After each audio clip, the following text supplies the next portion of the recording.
네, 오늘 우리가 할 것은 주제는 두 가지입니다. 첫 번째는 구산스님과 인연, 송강사와의 인연을 이야기해 주시는 거고요. 두 번째 주제는 그러면 앞으로 어떻게 할 건가? 이제 못 만날 것 같은데 앞으로 좋은 아이디어가 있으면 함께 제시해 주면 좋을 것 같아요. Okay, my inyan with Panjang Kusan is the fact that somebody made a mistake in a plane ticket. I was going to go from Bangkok to Nagoya and then to Kyoto, and instead they put Bangkok, Seoul, Tokyo. And then by mistake, I also met some monks, Korean monks, who said lots of meditation in Korea. But then I was sent to Sok Namsa. And in Sok Namsa, nobody talked English. And so they said, go to Songwangsa. And then I arrived in the Bojo Guksa. And during the Bojo Guksa big meeting, somebody asked me, are you married? Are you studying? Do you have children? Do you work? And I said, no. And she said, if I was you, I would become a nun. And I thought, good idea. And about what we learned from Panjang Sunim, Kuzan Sunim, I think what is important is a three training of ethics, meditation, and wisdom. It's the idea of Tono Jomsu. It's also the idea of Song Song Jok Jok, and also the idea of the 7 paramita. 네, 좋아요. 요약해서 하니까 좋죠. 네, 감사합니다. 또 다른 분. 네, question. Okay, so I feel like I have to speak very quickly.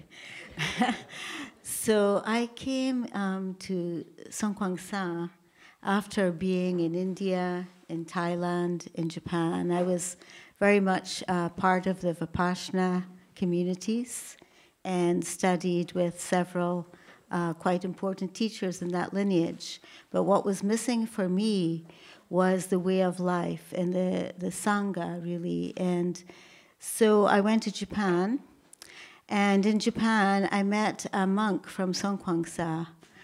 We both got on the wrong bus going to nowhere, and he told me about Korea, which I hadn't heard about Buddhism in Korea before that. So I was coming to Korea the following week, in fact. So it was also that kind of karmic connection. And I came to Songkwangsa, and as soon as I arrived at the bottom gate, which is not there now, I felt a big emotional experience. And when I met Panjang Kusan스님 also, I felt a strong connection to him.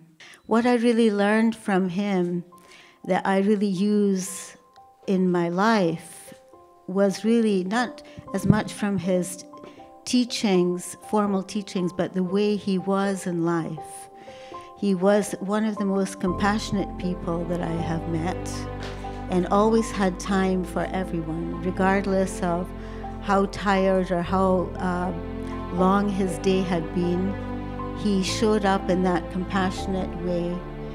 And the second part that I found very useful, also like Sangil, was the paramitas, the guide really for how to live our everyday life. And I feel that's something that's been very important, not just for myself, but imparting to others something very simple and very easy to understand.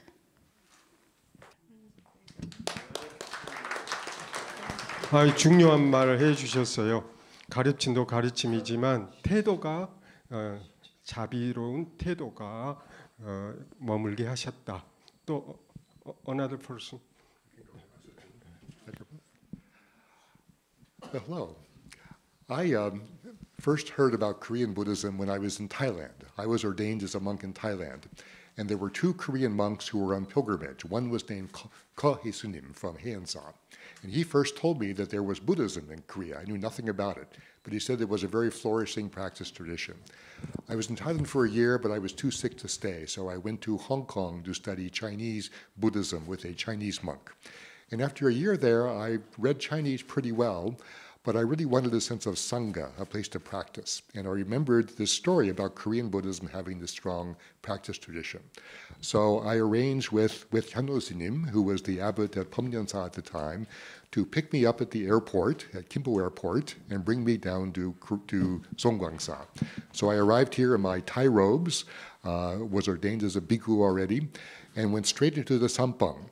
I knew nothing about kanwasan or meditation practice in Korea. It was very hard to understand, but actually that practice was what really made me first be intrigued about Korean Buddhism. And this is really what Kusan taught me more than anything else, was about the whole technique of kanwasan.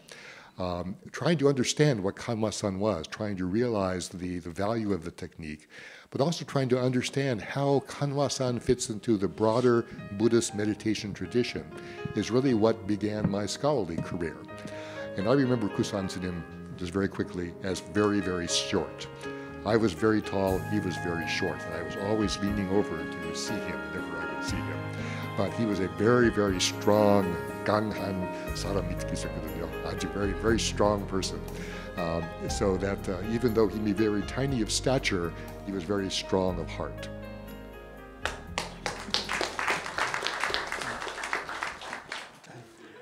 I was a Buddhist monk at the age of 20 in the Tibetan tradition. I lived in Dharamsala, where His Holiness the Dalai Lama lived. And I was studying sutras and texts and philosophy. And one day I was walking in the mountains behind Dharamsala, and I had this very powerful experience where suddenly the whole world, including myself, appeared to me to be nothing but a question. And I tried to describe this with my Tibetan teachers, but I could never get a sense of what it was. They couldn't clarify that for me. And so for a number of years, I looked in different traditions, although I was still a Buddhist monk. And it was only when a friend of mine came back from Korea, and he brought with him a copy of 9 Mountains. And when I read 9 Mountains, and when I read about Imoko, what is this, I realized for the first time that this question could be practiced in a formal Chan or Zen, Son framework with a teacher in Korea called Gusan스님.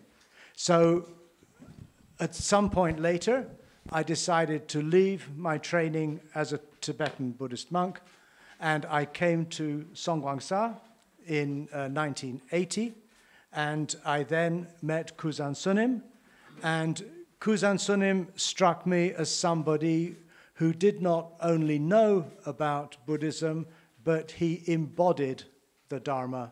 It was his whole being was the Dharma, and the only teaching he gave was to ask the question, what is this? And this, for me, connected with that earlier experience, and up until today, this is the practice I continue to do in the center of my life.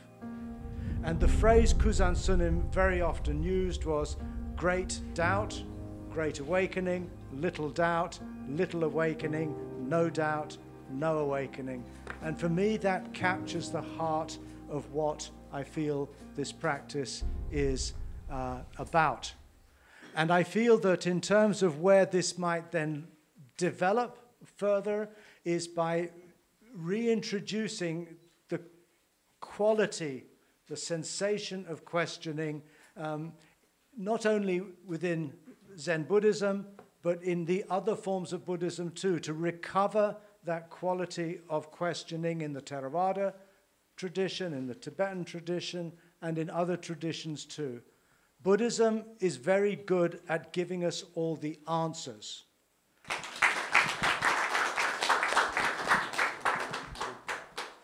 예, 거기 티벳이라든가 여러 나라를 왔지만 한국의 간화선이 굉장히 내 삶의 중심적 위치를 차지했고 파워풀했다 이렇게 이야기할 수 있겠습니다. I had been studying with the Tibetan Karma Kagyu school for a couple of years and started to find it a bit complicated and wanted a more simple way of practice. So I started to read books about Chan and Zen. And then at some point I participated in an Amitabha session, recitation session in San Francisco with a Chinese master. And one of his disciples approached me and my ex-husband and son and said, there's another kind of Zen. And he showed us a book called 9 Mountains. And I recall that it was a kind of, in a secret way he showed us. The Chinese master should not know that he was showing us this book. But the book, we brought it back to Denmark and it impressed us a lot. So we wrote to Zen Master Kusan and asked if we could come and get his meditation instructions. And he wrote very kindly back, yes, please come. And it was a very natural meeting. I appreciate that meeting a lot. And what is the outcome of all these years? Meditation, yeah. The extract I got from Kusansunim is compassion, calm awareness.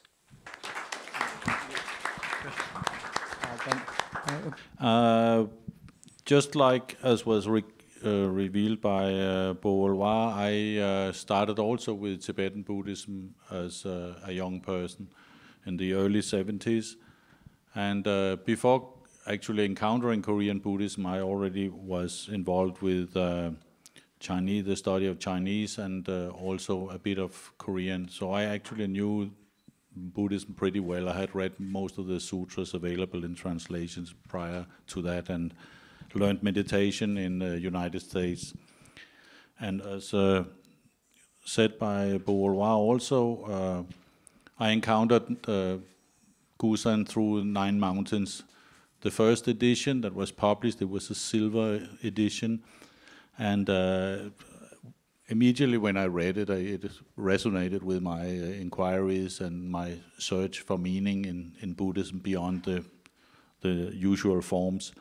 Anyway, what really impressed me about Kusan, and I had, when Suil was talking about the bridge at the entrance of Tsongkhangsa, it was the same kind of feeling we had when we came. It was a very rainy day. We finally arrived after a long trek, and the bridge was, there was something very particular about the place. And Master Kusan was a person, and he impressed me very much because he never said or demanded things from other people that he didn't do himself. And I thought that was a fantastic person to meet. Most people, they say a lot of words and they don't follow half of them themselves, actually. So that is to make it very short. Thank you.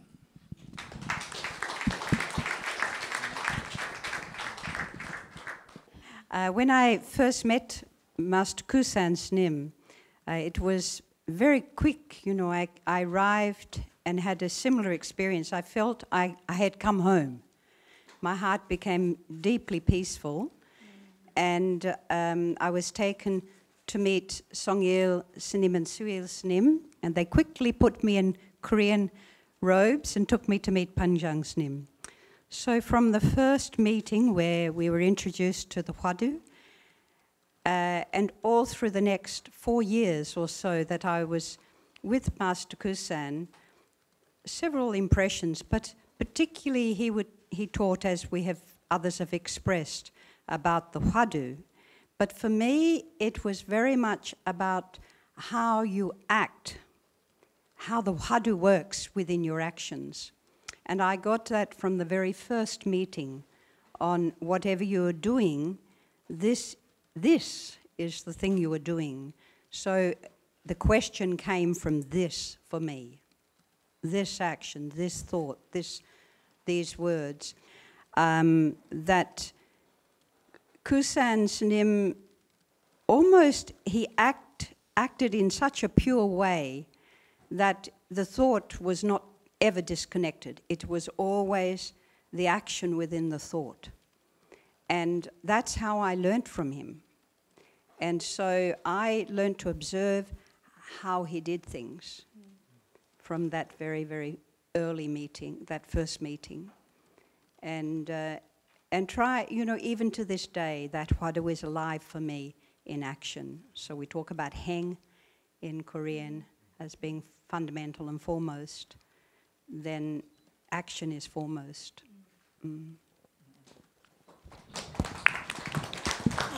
And actually, I came to Korea 84 early. Before that, there was another Sri Lankan monk, one of my friends, who was a scholarly monk. He had masters, and he was the one first Sri Lankan monk to come to Korea to study, and he was here 1 year before me. And then he knew that I was interested in meditation, so he told me that you can come here. We have a master, we practice. So I was interested in, so early 84 I came. I don't remember who translated for me when the master came. About a month or 2 months later when I arrived, he was out of the country. And then we had a little conversation, and then he asked me, what is mind? And my immediate response was, I don't know. And then he asked me, is it in or is it out? And then I stayed quiet for about a few minutes, probably. I didn't quickly respond. And then he asked me again, is the mind in or is the mind out? I said, it depends. And then he wrote Hevolsunim and said, this is your name, Hevolsunim. And meditate. And whenever you want, you can come and talk. And that was the first thing I had with Gusan스님. And then after that, many times I met. What I was mostly impressed was his deep listening, He had a very stable mind, very quiet mind, which speak a lot. Didn't have much words, the way we talk basically. Very quiet, listen very carefully, and then express. At the same time, and I didn't know any Korean at that time, and we were listening to the Dhamma sermon in the hall. Even though I didn't know at that time any Korean, still his voice is staying with me, you see. And also, after going back to USA and waiting there and started the teaching, I live two kind of life. That is, I wear the Korean robe, go by the name of Hevolsunim. I maintain my place, mostly 80% Korean style way of sitting and meditating.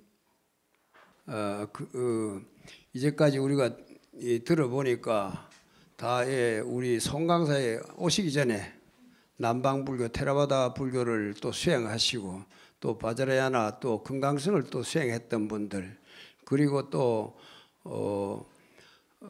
남방불교, 스리랑카 같은 데서 구했던 분들, 우리 계문스님 같은 분들, 중국에서 또 공부했던 분들, 티베트 공부했던 여러분들이 결국에 오셔서 우리 송강사에서 수행했던 인연으로 지금 우리 한국 불교를 여러 가지 비판에 수용해 드리면서 이렇게 오늘 한국 불교, K 불교의 제일 앞장서서 나가는 그런 포교사가 되었습니다. 너무 감사합니다. 그리고 외국인 제자분들이 송강사에 계실 때 가장 오랜 동안 여러분들 뒷바라 해주시고 원주 소임을 맡아서 여러분들을 뒤에 많이 지원해 주셨던 우리 영진 쌤의 오늘 소감을 들어보도록 하겠습니다. 저는 좀 특별한 이야기하고 싶습니다. 저는 밖에 있을 때 누구라도 다 청년 시절에 결혼하고 싶은데 그때 내 결혼의 꿈이 국제 결혼이었어요. 근데 이상하게 영어 공부를 열심히 했는데도 영어도 잘 안 됐어. 그리고 펜팔도 좀 하고 이렇게 내 꿈은 그때 국제 결혼이었고 출가 후에 국제 결혼 대상을 만났어요. 그러나 그때는 용감하게 전혀 안 흔들리고 잘랐습니다. 그리고 내가 73년 겨울에 송강서 입산하니까 최초의 외국 노스님 외국 제자 현조 스님이 이제 와서 겨우 우리말을 조금씩 하고 이제 그때부터 내가 생각이 야 나는 이 절집에서 밖에 내가 국제 결혼의 꿈을 가졌던 것이 여기 있구나. 나 중으로서 어쨌든 우리 한국 불교가 외국 스님 그때는 우리가 너무 어려운 시절을 겪었기 때문에 그때 외국 스님들이 저리 와서 수행을 한다는 것은 나로서는 너무 대견했던 거예요. 그래서 저 외국 스님들과 우리나라에서 잘 정진을 잘 하셔서 우리 불교가 국제화되는데 나도 어떤 형태든지 기여하고 싶다는 이 생각이 지금도 변함이 없습니다. 중간에 다른 이야기는 치우고 지금도 그 일념으로 나는 가슴에 품고 있습니다. 감사합니다. 성공하십시오.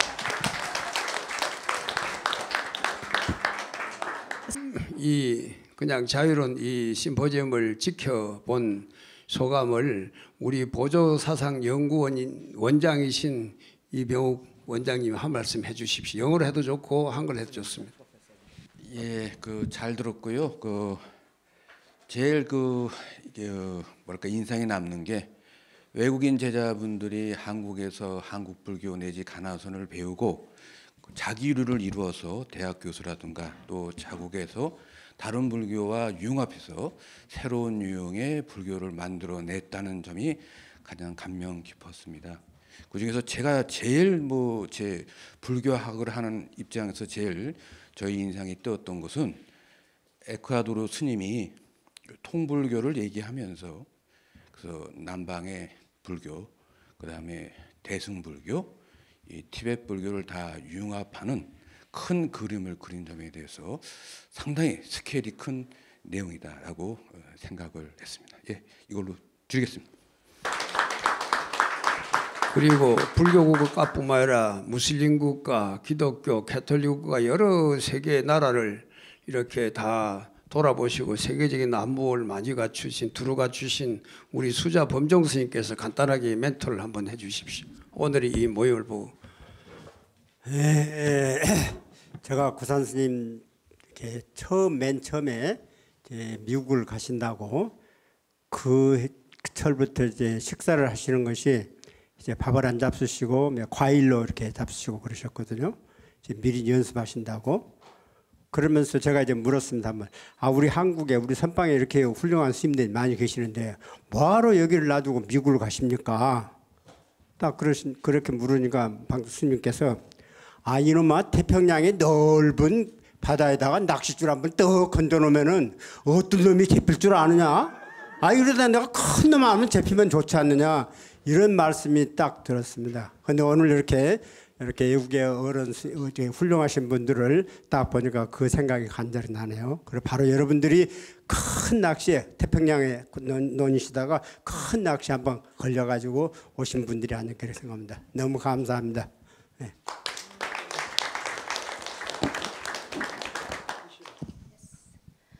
K불교 이렇게 말씀하시고 보니까 하나도 거기에 대한 이야기는 하지 않고 전부 다 구산스님에 대한 추억만 이야기하는 것 같습니다. 그만큼 오랫동안 기다렸고 또 하실 말씀도 또 너무너무 많을 것입니다. 이 모습이 어떻게 보면 K불교가 아닌가 싶습니다. 그리고 저는 제가 이야기하기보다는 우리 싱가포르에서 오신 일반 신도분들의 말씀을 한번 더 듣고 싶습니다. 감사합니다. I did not meet Kusansunim in person, but many years ago I had the good fortune to meet his teachings and the spirit of him through my meeting with Martine and Stephen, Song-il and Popchon. They taught me the Hwadu, what is this, Imoko, and they also shared many stories of their time in Songwangsa and the teachings of Kusansunim and stories of their interactions with him. And I'm really happy and grateful to have had this opportunity to actually come here and experience Songwangsa in my own experience.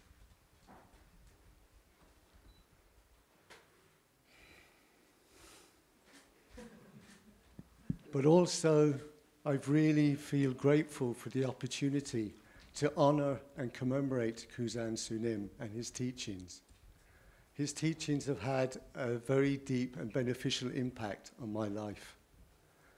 And I feel very honored to have come into contact with them.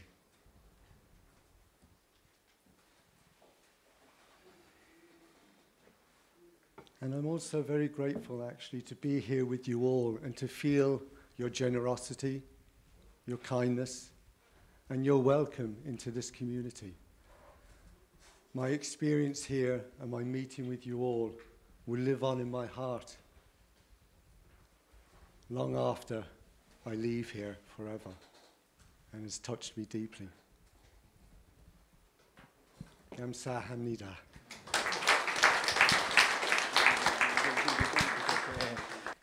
이렇게 여러분들의 많은 참 이야기와 참 그런 미래의 꿈을 들었습니다. 이러한 것을 이제는 모두 조합해서 그동안 우리 성광사에 직접 수행도 하시고 또 우리 보조국사 전집을 전설을 전부 영어로 번역해서 세상에 널리 펴시기도 했고 또 다른 많은 역서도 내셨던 버스웰 교수님께서 앞으로 우리 한국 불교 그 중에서도 우리 송강사에서 어떻게 커리큘럼을 앞으로 해서 우리의 수행에 도움이 될 수 있는지 그리고 세계화시킬 수 있는 데서 한 말씀 해주십시오. That's a very small question. 아주 짧은 질문이 있었거든요. Very small question. But one thing I want to say first is that more than any other time when I've come back to Songwangsa, I've really felt a sense of history this time. Having the ceremony today where we have our master, who was so important to all of us here in this room, up on the wall. And next to him on the wall was the master who was so important to him, Hyobong-srim, up on the wall. And then realizing that all of us who studied with him are now leading the monastery. You who were just our friends, you are now Songwangsa. You are the Kusans of this generation now. When we were here, Hyobong-srim, Pangjang-srim, we called him farmer monk, because he was always outside working in the fields. All day long he had his straw hat on working in the fields. Hyobong-srim, who runs the practice here at Songwangsa, he was the martial arts monk. He always had his staff with him, his sword with him, was doing martial arts all the time. Very strong young man. Youngji-srim, we could always go to him for anything we wanted at Songwangsa, and he would find a way to get it for us. Hyunji-srim would always get us in for a meeting with Gusan-srim. So all these men who were just our friends are now the leaders. And we, who were here for such a short period of time, in many cases, even if it was just a few years at a time, all of you have had such a profound influence on all of us that we have done, I think, what we could to try to bring back the spirit of Songwangsa to our own home countries in our own way. And it really is inspiring to see that all these foreigners who were here, even though only a very few of us remained as monks who were still trying to embody the Dharma through their practice, but all of us have found our own ways to try to maintain that Songwangsa Kapung, that spirit of Songwangsa, in a sense, that teaching style of Songwangsa, whether it's through teaching meditation that as we learned, as many of you have done here, and helping others to learn about this technique, whether it's through scholarship or writing about Buddhism and Korean Buddhism, as so many have done here as well. So all of us in our own way, I think, have tried to do what we can to try to maintain that spirit of Songgwangsa. And I think it really is going to be now, as I look around the room, all of us are going to be up on the wall very soon as well. And it really is going to be the next generation, those of you in the second row of monks, who are going to be the ones who have to help this generation now maintain the spirit of Songgwangsa. So when Kusan was here, Gusan스님 was first here, he was starting the Choge Chongnim. And all these monks here were helping Gusan스님 build up the Choge Chongnim. And you can see how well that project has gone after all this generation now. But you in the back are going to have to help this generation of Gusan스nims, of leaders of Songgwangsa, to continue and maintain that continuity of Songgwangsa. And there are many things I think all of us can do to maintain the spirit of globalization that Gusan스님 really, I think, inspired in Korea. When we were first here, Korea was very isolated. It was impossible to learn about Korea except by having some connection with someone who would tell you about Korea. There were no books on Korea. Nobody knew about Korean Buddhism. It was utterly unknown outside Korea. And Koreans could not go overseas. It was hard to get passports. So Koreans were very isolated and very insular. And that has now changed. Many of you have taught and practiced outside of Korea. There are many non-Koreans who now come to Korea because they know about Korea. They know about not just K-pop, but K-Buddhism as well. And so Buddhism is really becoming globalized in a way that it wasn't in the last generation. And that's going to be the key, I think, for those of you in the second row to help the current front row leaders of Songgwangsa. Those of you who have studied foreign languages, who have learned English, who have learned Tibetan, who have studied Pali and Sanskrit. I have one Korean monk with me now who's working on the Atthakavagga, a Pali text, even though he's a Korean monk. So there's this feeling, I think, that Korea has to become something more than just Korean Buddhism. But it really is the way in which Korea can help others outside Korea to understand Buddhism itself. Not just a Korean tradition of Buddhism, but Buddhism. And I think that's what many of us in this room have tried to do, to try to show where Korea fits into the broader tradition of Buddhism and what it can bring to help us to understand not just Korean Buddhism, but Buddhism more comprehensively. And I think that's what the new generation of Korean monks can help Songgwangsa do, to continue this spirit of globalizing Korean Buddhism by opening Korea to the wider world and to bringing themselves to the wider world to show and embody what Korean Buddhism can be. There's no one thing that can be done. There are many things that can be done and many things that people will bring their own backgrounds to. And I think it really is there's no prescription that we can give. It's simply a prescription of openness and a desire to maintain that Songgwangsa teaching style, which is so focused on globalization as well. And so I would just like to say in conclusion that I think all of us have the same sense of deep gratitude to Hyambung Pongsangsnim and to all of our friends here from Songgwangsa for your friendship over the years and for being such good colleagues and Toba to all of us. So, thank you.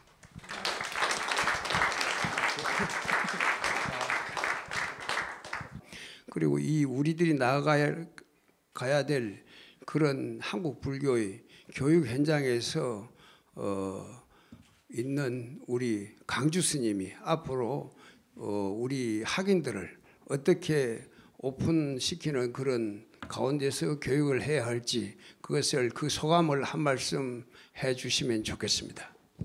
예, 송광사 승가대학에서 학인들하고 같이 공부하고 있는 제 영광입니다.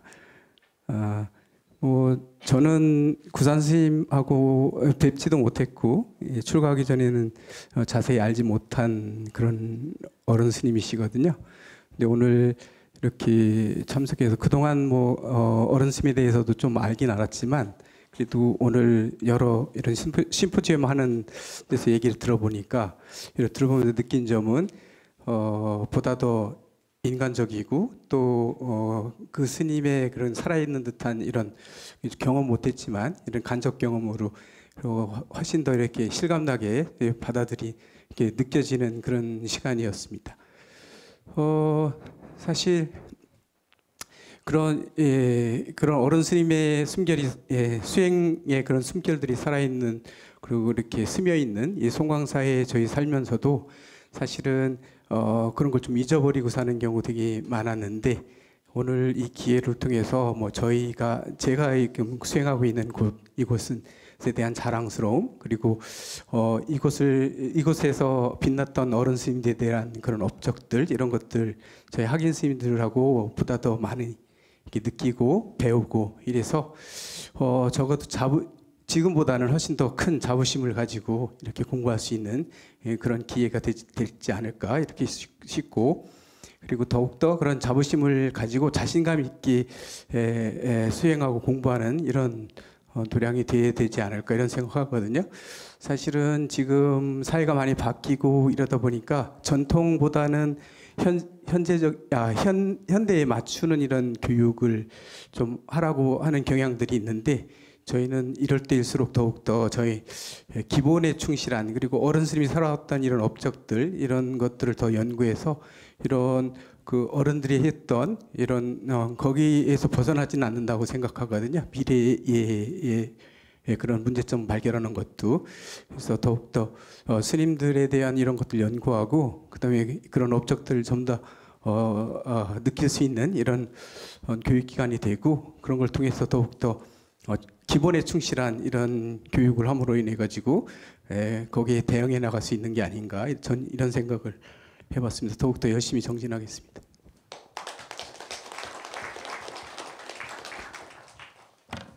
지금까지 두 가지 주제였는데 주로 구산스님과 인연에 대해서 이야기했고 앞으로 어떻게 할지는 많이 이야기 못했습니다. 아마 이 부분은 우리 각자의 몫인 것 같고 그 다음에 요약 정리하면 구산스님은 지행 합일의 인격을 가졌기 때문에 우리를 교화하셨고 그 다음에 두 번째 간화서는 굉장히 파워풀하고 심플해서 우리의 마음의 중심을 잡아줬다 이렇게 정리할 수 있고 세 번째는 나인 마운틴 책이 뜻밖에도 맞는 외국인 분들에게 가이드라인을 제시한 점이다 이렇게 세 가지로 제가 정리가 가능하겠습니다. 우리 성강사는 승부정찰로서 우리 한국에서 가장 전통적이고 보수적인 사찰입니다. 그리고 그런 가운데서도 이 송강사가 보조국사 당시부터서 가장 첨단적인 수양법이나 또 그러한 수양의 정보들을 가장 먼저 받아들인 곳이기도 합니다. 그래서 앞으로 우리 송강사는 한국 불교의 근간이 되는 그런 전통을 잘 지켜나가면서 시대에 부응하는 그런 불교로 나아가야 합니다. 그래서 지금 송강사의 그 보조스님 사상을 집합해 놓은 보조전서는 잘 번역이 되어 있고 우리 버수일 교수님에 의해서 이런 또 영문판으로 잘 번역이 되어 있습니다. 그리고 나인 마운틴과 The Way of Korea Zen이라는 그런 또 좋은 책들도 잘 확보되어 있습니다. 그래서 우리 불교는 이미 부처님 당시부터 그런 인공지능이나 메타버스나 이런 데 대한 그 이론이 충분히 확립되어 있습니다. 그것을 우리가 연기법으로 어떻게 잘 해석해 나가면서 우리 생활에 실천해 나갈 수 있는가 하는 이것이 가장 큰 앞으로의 우리 고민해야 될 분이라 생각합니다. 우리 그렇게 나아가는데 우리 외국에서 열심히 포교하시는 분들이나 우리 안에서 수행하는 스님들이 다 함께 힘을 합쳐서 그렇게 정진해 나가도록 합시다.